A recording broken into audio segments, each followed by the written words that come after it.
Bapak Insinyur Pramono Anung Wibowo MM dan Haji Rano Karno SIP atau Sidul 2183239. Oke, dengan mengucapkan Bismillahirrahmanirrahim, berita acara dan sertifikasi rekapitulasi hasil penghitungan perolehan suara dari setiap kabupaten kota dalam pemilihan gubernur dan wakil gubernur daerah khusus Jakarta tahun 2024 saya nyatakan sah. Selamat sore, Assalamualaikum warahmatullahi wabarakatuh. 50,07% itu sama dengan 50% plus 2.925 suara. Ini adalah kemenangan warga Jakarta.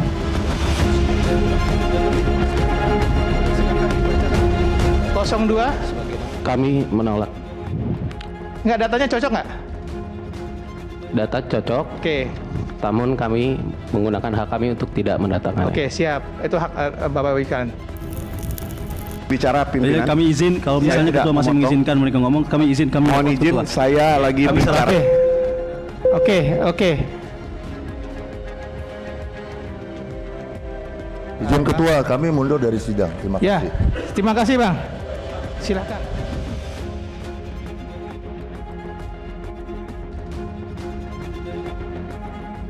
Dapat kita simpulkan bahwa KPU dalam melaksanakan proses pilkada tanggal 27 November kemarin penuh dengan banyak kekurangan dan kecurangan. Ini ada yang walk out lah nomor 1, silakan dia walk out. Jalurnya itu adalah ke MK, monggo ke MK, kita buktikan di dalam MK nanti. Karena saya pernah kalah, saya pernah menang, tetapi juga harus sama-sama saling dihargai gitu. Apalagi sudah diputuskan oleh KPU provinsi. Ya saya minta legowo lah, kalau kalah legowo lah ya.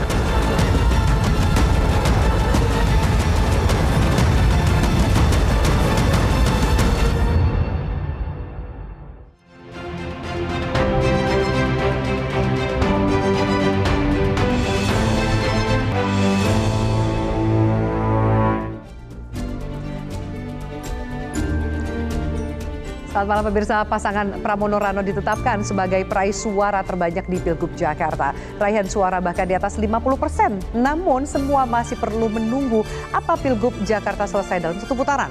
Saat ini tim hukum pasangan Ridwan Kamil dan Suswono berteriak menolak hasil rekapitulasi KPU dengan alasan adanya kecurangan dan juga rendahnya partisipasi. Rekapitulasi KPU dipersoalkan apakah Pilgub Jakarta belum final satu putaran. Bersama saya Afia Demir, inilah panggung demokrasi selengkapnya.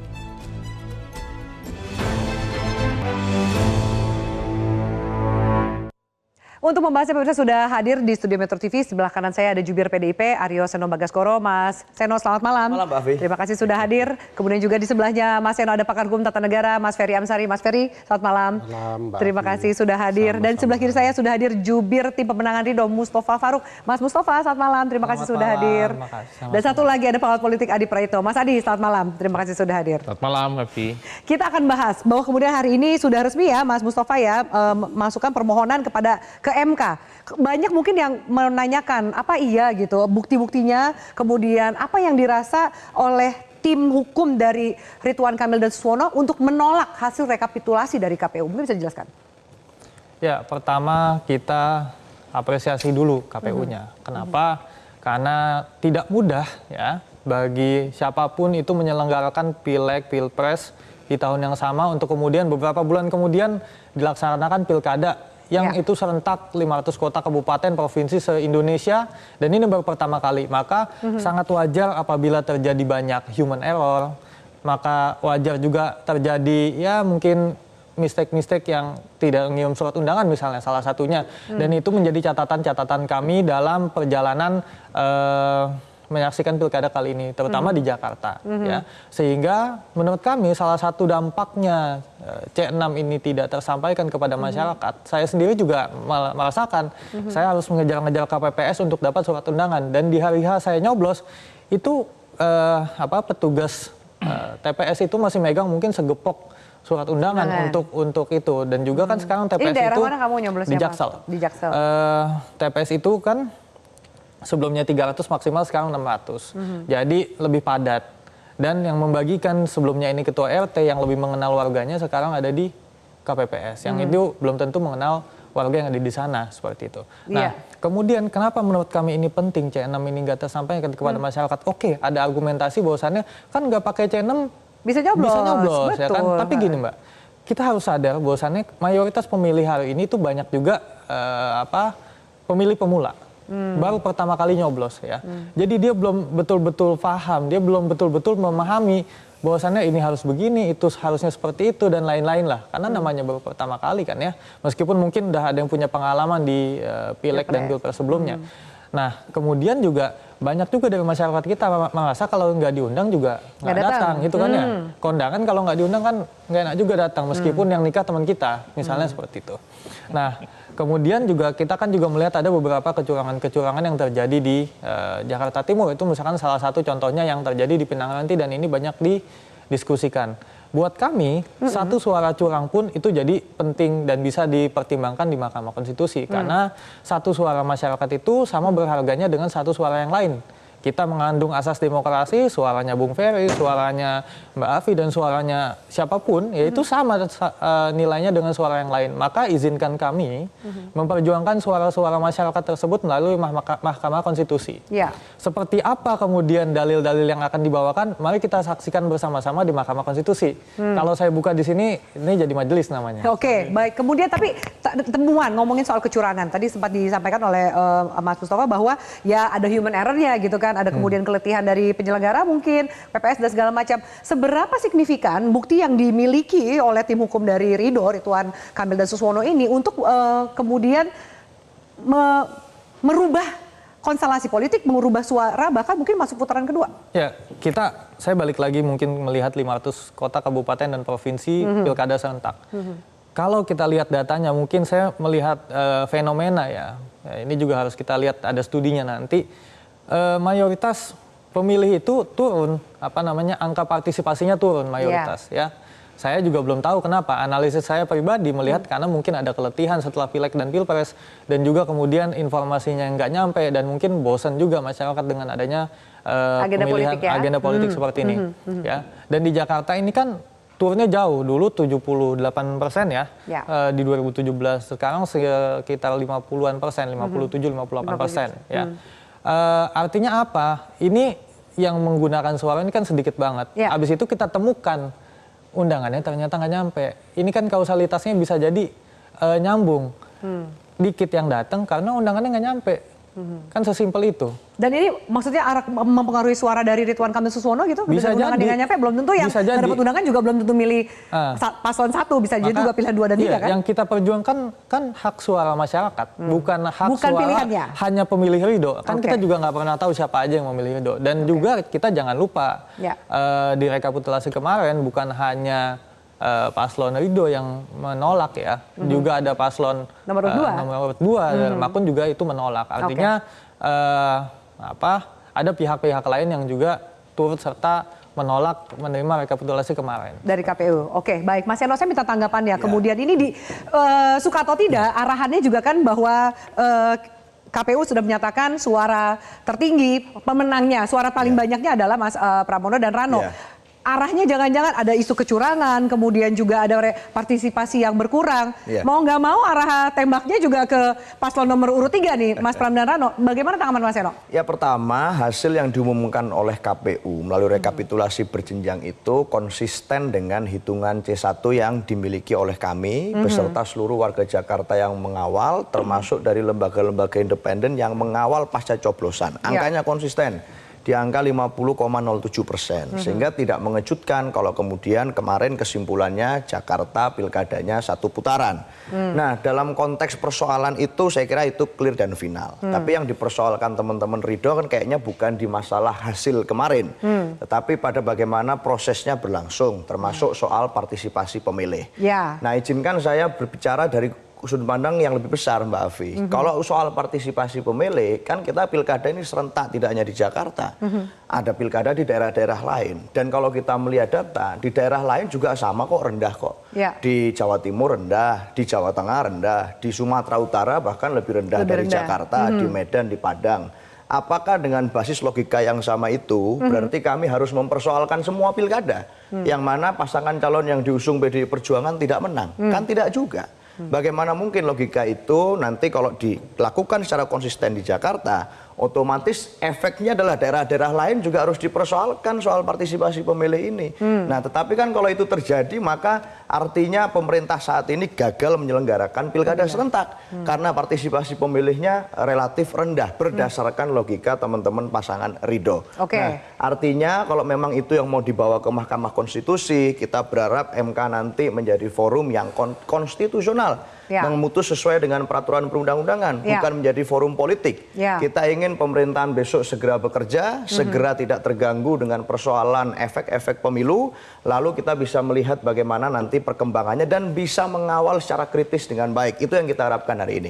Kalau partisipasi ada penyelenggara, bagian dari tanggung jawab dari KPU juga gitu kan. Tapi kalau kemudian soal kecurangan, ada loh tadi disampaikan ada yang ditemukan bukti-bukti kecurangan. Memang belum dijabarkan ya, kita masih nunggu prosesnya MK, nggak digelar di forum pada malam hari ini. Tapi tanggapannya kalau kecurangan ini? Ya, ini sebenarnya tuduhan yang agak salah sasaran menurut saya. Karena kalau bicara komposisi politik, kami ini hanya satu parpol di Senayan, PDI Perjuangan, dengan beberapa partai politik rekan sahabat, bekerja dengan masyarakat, menghadapi kekuatan politik yang sangat besar, di-endorse oleh artis-artis ibu kota, di-endorse oleh kekuatan kekuasaan, oleh mantan presiden Pak Jokowi namanya.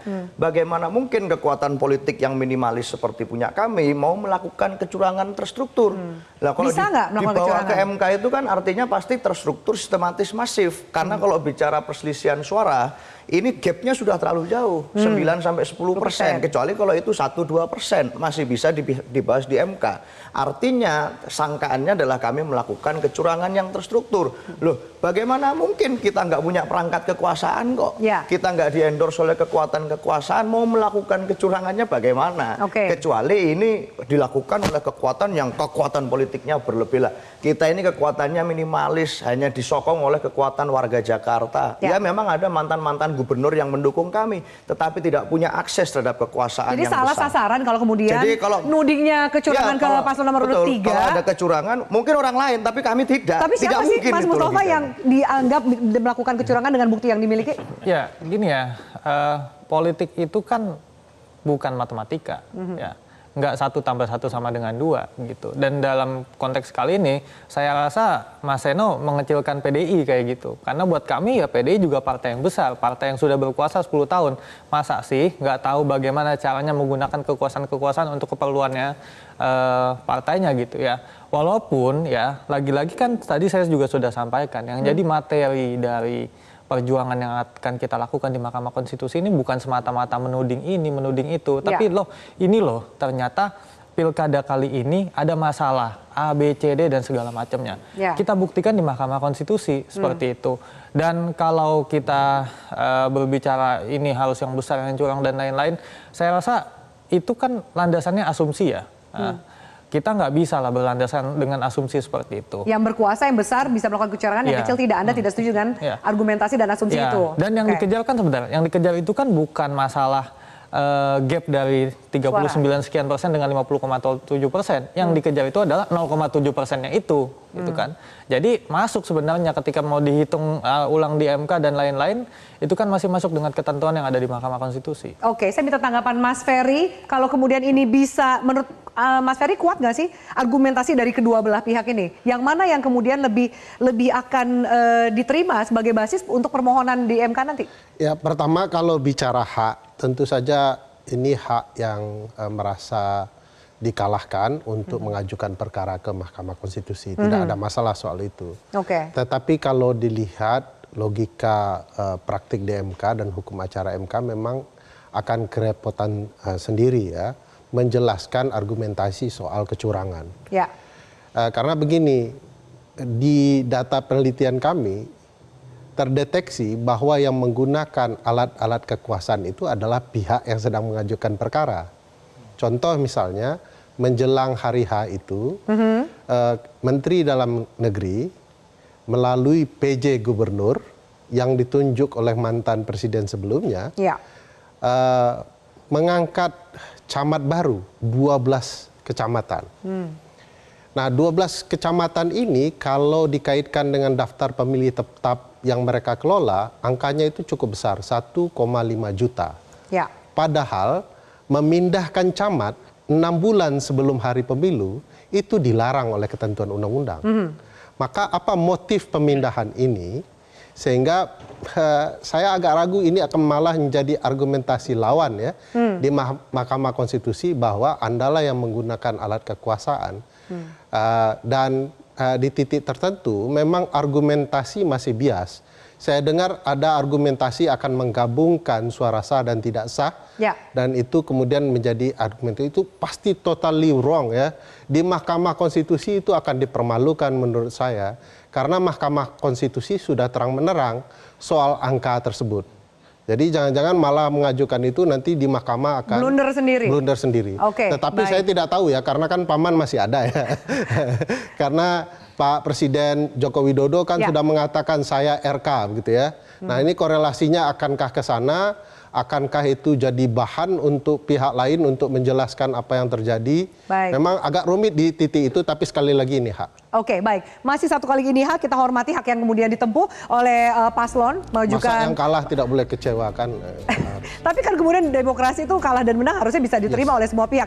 Lalu ada juga yang mengaitkan apakah masa depan Pilkada Jakarta 1 atau 2 putaran ini berkaitan dengan makan malam antara Pak Prabowo dengan Pak Jokowi. Nah, Mas Adi, saya minta jawabannya usai jeda. Tetaplah bersama kami.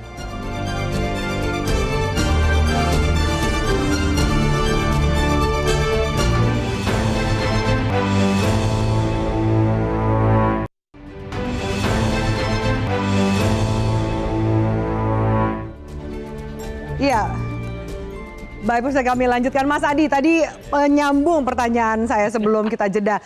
Nasib Jakarta ke depan, final 1 putaran atau masuk 2 putaran ini benarkah gitu? Berkaitan dengan hasil diskusi dalam sebuah makan malam antara Pak Presiden Prabowo dengan Pak Jokowi? Ya, saya kira secara prinsip Pilkada Jakarta 1 atau 2 putaran itu harus konstitusional, bukan hanya karena misalnya ada makan malam antara mantan presiden dengan presiden definitif. Itu tentu tidak bagus kita diskusikan, tapi bahwa pertemuan presiden dan mantan presiden menunya banyak. Mungkin terkait kenapa dipecat dari PDIP, mungkin dari tempat lain setelah PDIP tak lagi menjadi bagian di dalamnya. Mungkin juga bicara tentang soal bagaimana Kimplas di banyak tempat menang, tapi di Jakarta ini yang dijadikan sebagai lokomotif dan instrumen kekuasaan secara umum kok kalah. Mungkin juga bicara tentang apakah masih mungkin di Jakarta itu ada celah bagaimana pilkadanya itu masih 2 putaran. Jadi politisi itu apa aja bisa dibicarakan. The politics of the small thing. Jadi bicara politik itu tidak harus dalam mimbar-mimbar besar ataupun di forum-forum terbuka. Ketemu 1-2 orang, sayur lodeh, nasi goreng, sambalnya sambal lado, itu bisa apapun dibicarakan. Tapi saya cukup meyakini bahwa pembicaraan antara presiden dan mantan presiden ini bicara hal-hal yang sifatnya happening yang terjadi hari ini. Yaitu pasti salah satunya terkait dengan Pilkada Jakarta. Yang ingin saya katakan adalah hasil pengumuman resmi dari KPU sudah menunjukkan bahwa Pilkada Jakarta itu sudah mendapatkan 50,07 untuk paslon nomor 3. Itu tidak bisa dibantah dan per hari ini sebenarnya belum final karena sedang menunggu apakah di Mahkamah Konstitusi sengketa yang akan diajukan oleh paslon 1 itu diterima ataupun tidak. Kalau tidak ada sengketa PHP namanya, penghitungan hasil perselisihan terkait dengan pilkada di Jakarta, saya kira setelah 3 hari itu KPU Jakarta akan menetapkan, kan belum ditetapkan, belum ditetapkan, akan ditetapkan sebagai gubernur dan wakil gubernur terpilih. Jadi di situ konteksnya. Cuman kalau kita meneliti secara detail soal sengketa di pilkada ataupun di pilpres dan pileg, yang dikuliti itu adalah sengketa hasil, bukan hal-hal yang sifatnya kualitatif. Misalnya kalau tuduhan KPU tidak profesional, kemudian dia menyebabkan misalnya angka partisipasi tidak rendah, tidak maksimal dan jadinya rendah, ini kan sifatnya kualitatif. Dan itu biasanya MK itu menolak. Seperti halnya kemarin sengketa pilpres yang dilakukan oleh kubu Ganjar dan Anies Baswedan. Kalaupun toh ada tuduhan terkait dengan TSM, terstruktur, sistematis, itu tidak bisa. Jadi fokus dari MK itu berapa sih selisih antara paslon 1, 2, dan 3, dan itu yang akan disidangkan. Jadi dalam konteks itu saya kira memang sudah bisa dibaca kira-kira bukti apa yang kira-kira akan diterima oleh MK nantinya ataupun tidak. Ataupun yang kedua, kalau kita mengacu pada Undang-Undang Pilkada kan 2016 yang pasal 158 kan jelas tuh untuk penduduk yang jumlahnya 6 sampai 12 juta. Jadi selisihnya itu yang maksimal 1% dari total suara sah. Dan itu fix dan definitif. Oleh karena itu tentu saya tidak mau berkesimpulan apakah argumen dari 01 itu adalah mudah dipatahkan atau tidak. Tapi per hari ini memang argumennya tidak terlampau solid. Misalnya ingin mempersoalkan soal KPU yang dinilai ya tidak profesional terkait dengan misalnya ini menarik. Kalau betul misalnya di Kebayoran Lama ada rekomendasi dari Panwascam yang sudah disampaikan kepada Bawaslu untuk PSU di sejumlah DTPS dan tidak dilakukan, mungkin itu bisa menjadi temuan. Karena klaim dari kubu nomor 1, Panwascam setempat menemukan sejumlah kejanggalan dan kecurangan, ada TPS-TPS yang perlu diulang. Dan rekom Panwascam itu disampaikan ke Bawaslu dan Bawaslu tidak melakukan. Itu menarik. Dan di tempat-tempat yang lain katanya itu ada misalnya soal mobilisasi bansos, kemudian yang lain-lain. Itu pada akhirnya yang bisa menentukan adalah sejauh mana argumen dan bukti-bukti yang disampaikan oleh kawan-kawan nomor 1 ke MK itu valid dan bisa dipertanggungjawabkan. Jadi bukan lagi selesai di warung makan. Jadi bukan, meskipun katanya there's no free lunch di dalam politik, mungkin hari ini juga there's no free dinner gitu. Bagi saya terlampau beresiko kalau kemudian segala apapun itu harus Bisa diselesaikan diatur-atur. di panggung belakang. Ini Jakarta, bukan di tempat-tempat yang lain yang penuh dengan remang-remang dan gelap gulita. Jakarta itu adalah epicentrum yang saya kira semua orang 24 jam itu melotot melihat yang jadi. Tapi soal tingkat partisipasi yang rendah, saya punya argumen yang agak sedikit ilmiah. Ini soal terkait dengan voting behavior, perilaku pemilih. Jadi kalau kita asumsikan orang Jakarta itu adalah pemilih rasional, argumennya begini. Orang rasional menganggap pemilu dan seperti pilkada itu seperti public good, barang publik. Jadi siapapun yang jadi gubernur, itu akan menjadi gubernur bagi siapapun, baik yang datang ke TPS ataupun yang tidak datang ke TPS. Itulah yang kemudian membawa cacat bawaan yang disebut dengan the problem of collective action. Jadi saya tidur aja, Pi. Gubernurnya pasti kepilih lah. Pasti gitu, kan? Gubernurnya itu adalah gubernur yang juga orang yang datang ke TPS. Jadi nggak perlu saya datang ke TPS hujan-hujanan, antri 4 jam. Jadi kalaupun toh rendah tingkat partisipasi, belum tentu ada kaitannya hal-hal dengan tingkat tindakan yang dinilai tidak emosional. Mungkin bagi orang Jakarta ini kayaknya nggak penting banget deh pilkada. Atau kurang greget kali, mungkin paslonnya juga. Pertama kurang greget atau nggak penting banget. Karena siapapun gubernurnya kok kayaknya soal banjir, tentang macet, nggak jelas-jelas juga. Nggak selesai-selesai, baik. Jadi kayak gitu saja bisa menjelaskan kenapa Saya minta misalnya tanggapan Mas Mustafa, kalau kemudian tadi ada argumentasi dan analisa dari sisi politik dari Mas Adi gitu, bahwa mungkin gugatannya bisa dikatakan perlu bukti yang amat kuat untuk membuktikan soal partisipasi pemilih, kemudian soal kecurangan. Bagaimana dari tim Anda? Bahwa tetap bersikukuh akan bisa membuktikan atau bahkan bisa merubah situasi?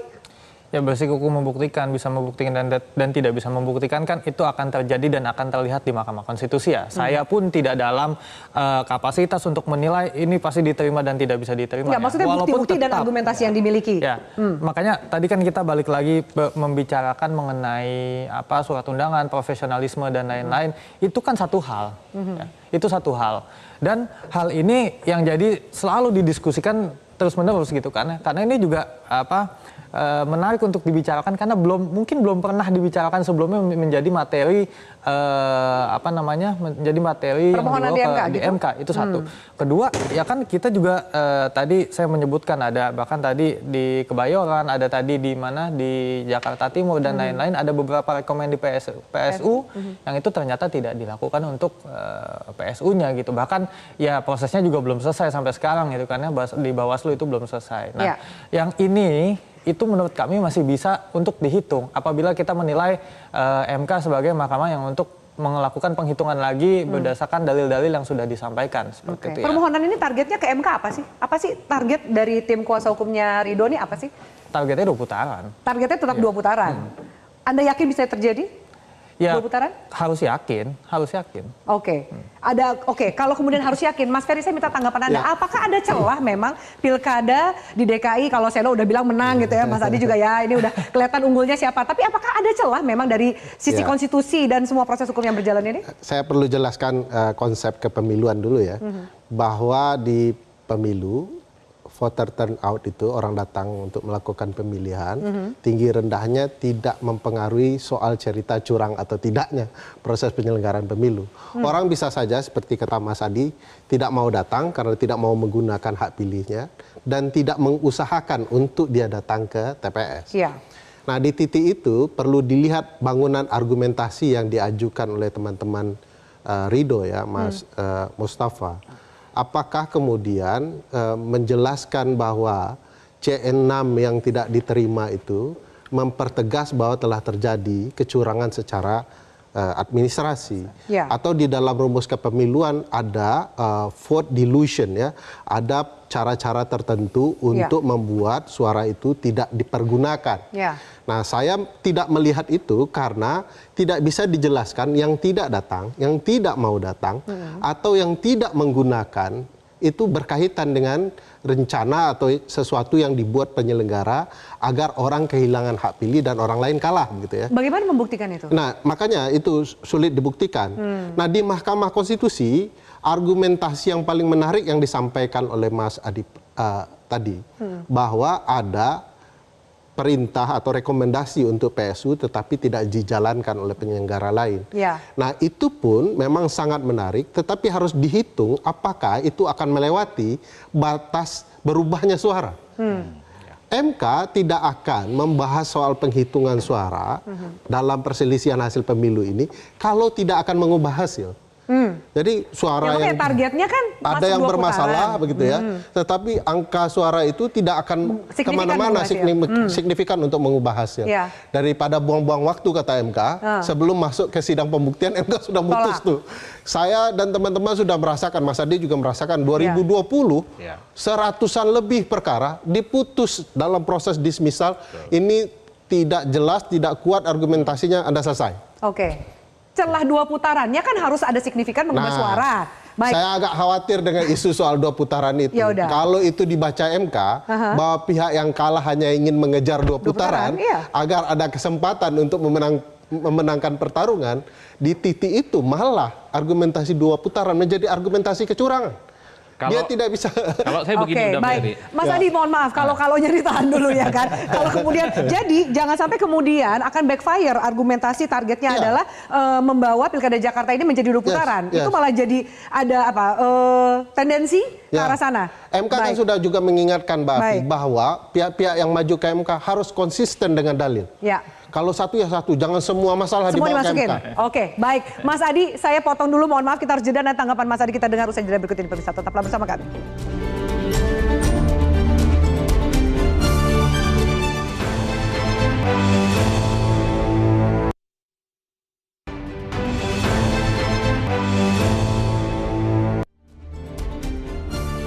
Ya baik Pak Mirsa, kita lanjutkan. Mas Adi, maaf tadi saya potong, apa argumentasi atau pernyataannya mau menimpali untuk menambahkan tadi statement dari Mas Ferry? Oh iya, kan kita selalu ingat apa yang disampaikan oleh Hakim MK beberapa waktu yang lalu terkait dengan sengketa Pilpres.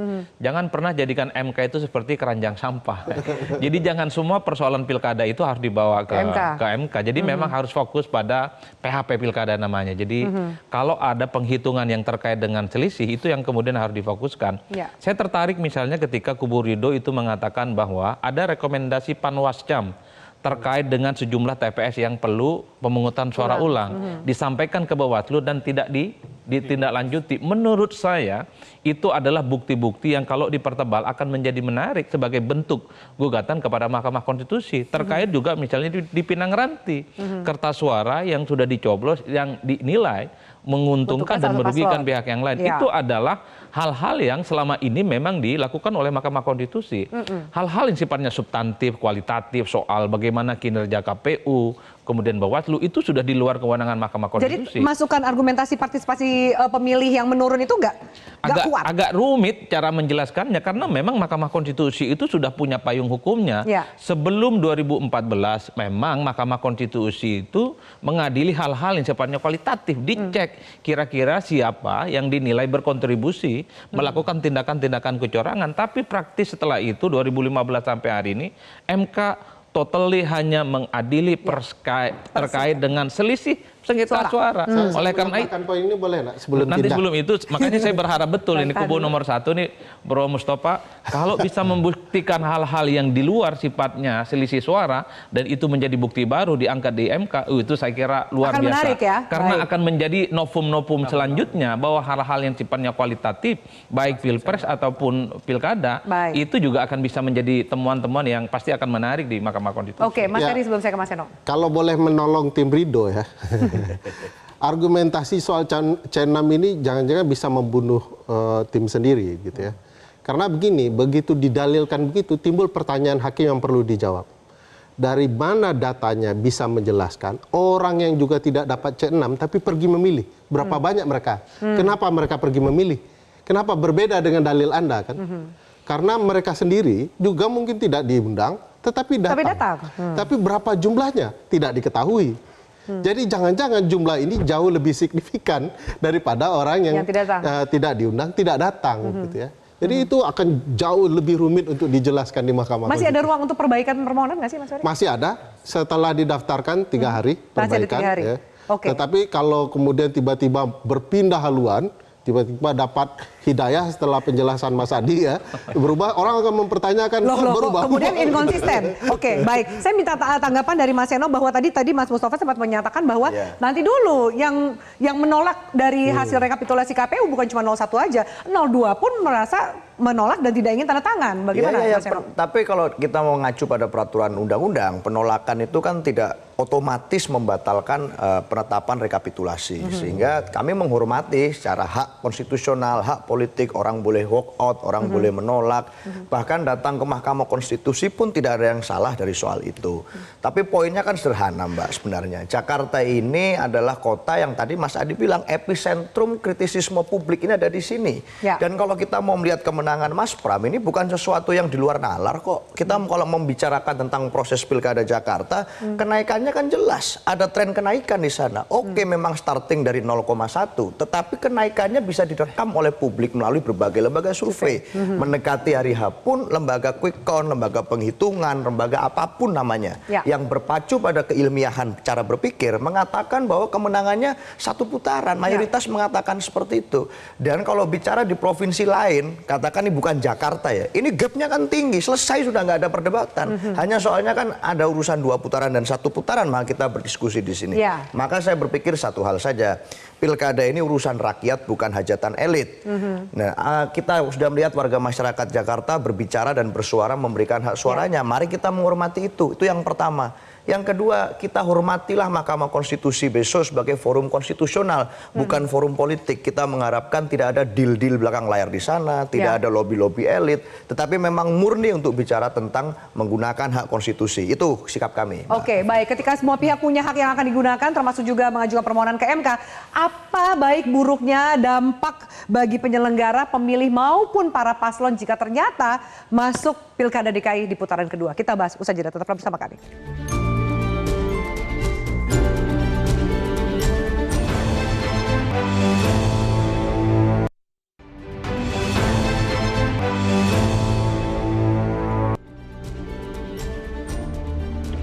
Ya, jika memang belum ditetapkan masih ada kemungkinan kalau kemudian ternyata permohonan diterima dan masuk putaran kedua. Sejauh apa kalkulasi politik dari kubu Ridho sendiri, Mas Mustafa? Ya, begini, semangat kita mengajukan ke MK itu kan sebenarnya di luar putaran kedua ya. Kita melihat ada tadi kecurangan-kecurangan, kita juga melihat tadi ada keteledoran lah yang terjadi oleh KPU, dan ini kami nilai seharusnya bisa diberikan penilaian lagi oleh Mahkamah Konstitusi terkait dengan penyelenggaraan pilkada kali ini ya. Kemudian begini, kita kan mengikuti saja apapun yang menjadi hak-hak konstitusional bagi paslon. Kita melakukan pengajuan ke DKPP, kita lakukan. Kita melakukan pengajuan ke Bawaslu, kita lakukan. Dan kemudian ada nih jalan melalui Mahkamah Konstitusi. Apa sih salahnya kita coba juga melalui jalan itu? Karena buat kami, ketika pun masuk 2 putaran kan PR-nya juga sebenarnya banyak. Ya. Yakin menang nggak sih Ridho masuk 2 putaran gitu misalnya? Yakin menang? Ya kalau misalkan kita bisa melakukan kampanye lagi, kita harus evaluasi besar-besaran, kita harus geraknya dipelajari lagi, apa yang salah, apa yang harus diperbaiki. Dan dengan modal dari situ harusnya kita bisa melakukan perbaikan lah gitu. Dan satu lagi, angka partisipasinya ini harus jadi PR kita semua untuk dinaikkan. Ya. Karena kan tadi berarti kan ada 42% masyarakat yang belum menggunakan hak pilihnya. 42% ini bisa lari ke suaranya Mas Pram sebenarnya, bisa lari ke suaranya Darmakun misalnya, tapi kan bisa juga lari ke suaranya Ridwan Kamil Suswono. Yang ini kan kita ingin tingkatkan angka partisipasinya gitu ya, sehingga nanti tinggal kita lihat milihnya kemana gitu. Kemana, seperti itu. Kalau masuk 2 putaran yakin parpolnya koalisinya masih solid? Insya Allah. Soalnya kan ada komentar juga bahwa ya gimana barang yang mau dijual gak laku, itu kan udah loh gimana ya kan, bahkan PKS juga sempat mengatakan ya memang penokohannya aja yang kurang kuat gitu. Ada komentar-komentar seperti itu loh dari paslon pendukung Ridho. Itu menarik ya ketika kita berbicara tentang penokohan yang gak kuat ya, karena kan sebenarnya oke, Pak Ridwan Kamil itu cukup masih dikenal di masyarakat ya. Pak Suswono kan bagaimanapun sebenarnya tidak terlalu akrab didengar oleh warga Jakarta. Makanya ini kan sebenarnya menjadi PR buat kita benar-benar untuk menonjolkan Pak Suswono. Ya. Beda misalkan kalau Mas Pram ya, segimanapun beliau itu seskap dan berkali-kali juga muncul di televisi dan lain-lain, dan ya Bang Rano ya muncul di televisi dari tahun berapa ya? Tahun segitulah. Tapi itu dibahas nanti kalau masuk putaran kedua ya. Kita lihat nanti. Oke, Mas Heno ada closing statement? Saya masih nggak mengerti dan mencoba memahami korelasinya antara partisipasi pemilih rendah dan kemudian upaya untuk memaksakan ini agar diterima oleh MK dan dipaksakan 2 putaran. Nggak usah bicara dulu tentang asumsi nanti sebenarnya kalau 42% suara itu nyoblos, lari kemana? Nggak usah. Tapi kalau itu saja bangunan logika argumentasinya, maka saya harus bilang nih ke Bu Kofifa, saya harus bilang ke Pak Lutfi, saya harus bilang nih kepada bukan Bu Airin, kepada Pak Andra Soni dan kepada Mas Bobi. Mas, Bu, ini jangan-jangan Anda itu hasil dari KPU yang tidak profesional karena partisipasi pemilihnya rendah berdasarkan argumentasi dari teman-teman tim Ridho. Saya harus bilang ke mereka karena partisipasi pemilihnya rendah, referensi baru. Apakah begitu? Nah, itu saya masih nggak paham. Nah, kalau buat saya sudahlah, apapun itu warga masyarakat Jakarta sudah bersuara. Mari kita fokus saja bagaimana kita bekerja, Jakarta menyala, program-program Mas Pram biar berjalan, dan teman-teman Ridho kita berharap betul memberikan ridhonya untuk melihat Jakarta menyala. Itu kalau saya. Mas Adi, kalkulasi politiknya, kalau kemudian ternyata masuk 2 putaran, kita kan masih belum tahu nih. Kalau saya begini sebenarnya, Vi, bahwa saya berharap betul sebenarnya kalau tiba-tiba misalnya MK nanti mengabulkan terkait dengan angka partisipasi yang rendah. Dan KPU Jakarta disalahkan dalam konteks ini. Itu artinya ada novum baru dalam pengadilan Mahkamah Konstitusi. Dan itu bisa dipakai untuk 5 tahun yang akan datang. Udah ada contohnya, bahwa tingkat partisipasi ya? itu bisa mengkambing hitamkan penyelenggara. Itu menurut saya masuk akal. Nah, kalau putaran kedua justru menurut saya menarik. Karena Kim Plus ini akan melipat gandakan semua kekuatan politiknya. Jadi yang daerah-daerah yang 544 yang selama ini ada pilkada bisa itu geser fokus semua ke DKI gitu ya, untuk ngeroyok itu jagoannya Mas Seno untuk menangkan pertarungan. Kira-kira Mas Ferry, singkat saja, kira-kira bacaan dari Mas Ferry sendiri akankah ditolak atau diterima permohonan? Ada beberapa alasan menjelaskan bahwa no case soal Jakarta ini. Pertama, alasan Mas Mustafa barusan bahwa kalau argumentasinya itu karena partisipasi, sudah pasti MK tidak akan kabulkan menurut saya. Kedua, kalau kita bersandar kepada putusan MK terdahulu, bahwa MK tidak lumrah kemudian menerima argumentasi yang diajukan oleh kubu Ridho seperti ini. Akibatnya kalau MK kemudian menerima, sekali lagi persis seperti yang disampaikan Mas Adi, ini celah luar biasa. Bahkan mungkin kita akan mempertanyakan kenapa MK tidak mempertanyakan partisipasi orang ketika Pilpres. Nah, ini kan jadi problematika yang bisa menjadi jangka panjang untuk demokrasi kita. Oke, baik. Terima kasih, kita nantikan seperti apa hasilnya permohonan dari pihak Ridho, apakah diterima atau ditolak oleh MK. Terima kasih banyak Bapak-Bapak untuk diskusi kita, dan pemirsa, hasil konsultasi Pilgub Jakarta memang sudah ditetapkan. Meski soal 1 putaran kita masih harus menunggu kepastian. Kalah menang sudah jadi bagian dari kompetisi, namun yang patut dicatat adalah kedewasaan berdemokrasi, berarti mengutamakan kepentingan bersama di atas kepentingan pribadi atau golongan. Kepentingan membangun Jakarta dan warganya harus tetap menjadi agenda utama siapapun gubernurnya. Saya Apni undur diri. Selamat malam. Sampai jumpa.